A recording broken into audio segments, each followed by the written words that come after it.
La paix soit avec vous. Aujourd'hui, 1er janvier 2020, l'Église nous donne de célébrer Sainte Marie, Mère de Dieu. Mais c'est également, depuis plusieurs années, la journée mondiale de la paix. Et nous sommes arrivés à la 53e journée mondiale. Et le pape nous invite à prier pour la paix et à être des instruments de la paix. Mais venons d'abord à dire un mot sur Marie, Mère de Dieu. Pas seulement Mère de Jésus, homme, mais Mère de Jésus dans sa double nature, nature humaine, nature divine, consubstantielle au Père. Marie a donné naissance à son Créateur.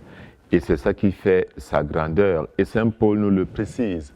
Lorsqu'est venue la plénitude des temps, Dieu a envoyé son Fils, né d'une femme et soumis à la loi. Donc, homme en tout. Effectivement, né d'une femme, comme nous tous, nous naissons d'une femme, soumis à la loi de Moïse, à la loi de la pesanteur, de la famine, de la peur, de la crainte, de la croissance humaine, comme les textes bibliques nous le montrent.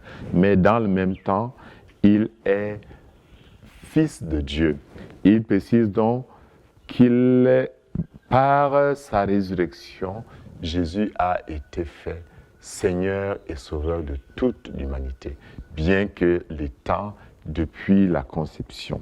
Il nous donne, à nous qui sommes ses enfants, l'adoption filiale. Nous recevons le don de l'Esprit Saint qui nous libère de l'esclavage du péché. Et à ce titre, nous devenons nous aussi les artisans de la paix.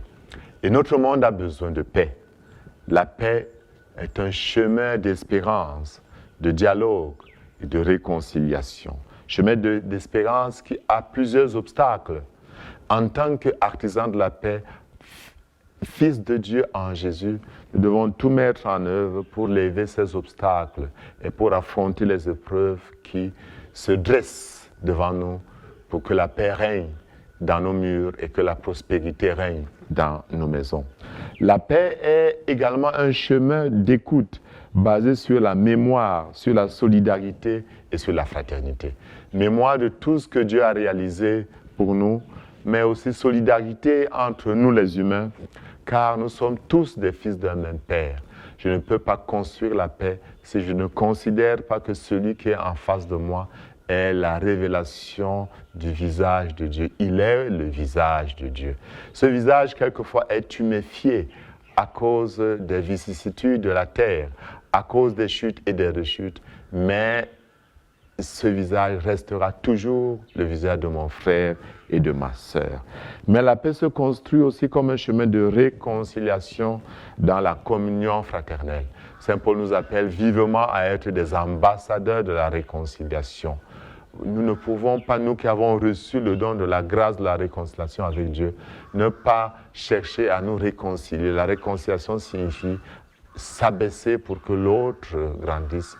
Ça ne veut pas dire que l'autre n'a pas tort, mais je l'accepte et j'essaye de faire le pas. Parfois le premier pas. Nous avons besoin d'être de ceux-là qui œuvrent pour la réconciliation dans notre monde.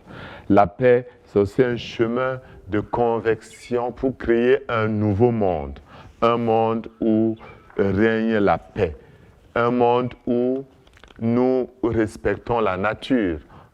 Un monde où nous créons des structures de dialogue et de communion. Un monde où l'économie n'est plus au service de la domination de l'autre, ni les finances, mais au service d'une croissance partagée. Un monde où nous préparons à laisser quelque chose pour les générations futures. En termes d'environnement, nous avons une interpellation forte. En termes d'écologie, nous avons une interpellation forte. En termes de développement durable, nous avons une interpellation forte. En termes de partage des biens de la terre, nous avons une interpellation forte dans notre pays. Le psaume 66 qui nous est proposé comme méditation et nous ouvre à une bénédiction qui sera clôturée par la bénédiction du livre des Nombres. Le psaume 70 est comme une prière que le visage de Dieu illumine le visage de nos fidèles aujourd'hui, que son chemin soit connu sur la terre et que son salut parmi toutes les nations. Que le salut de Dieu soit connu dans toutes les nations, dans notre pays, le Cameroun et partout ailleurs. Que les nations puissent donc chanter leur joie en reconnaissant que c'est Dieu qui gouverne le monde et non autre chose.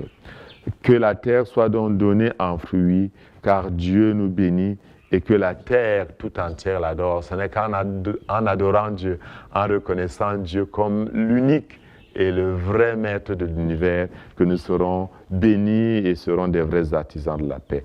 Comme Dieu avait demandé à Moïse de parler à Aaron et à ses fils pour bénir le peuple d'Israël, ainsi je voudrais vous bénir aujourd'hui. Que le Seigneur vous bénisse et vous garde. Que le Seigneur fasse briller sur vous son visage, qu'il vous prenne en grâce. Que le Seigneur tourne vers vous son visage et qu'il vous apporte la paix. Amen.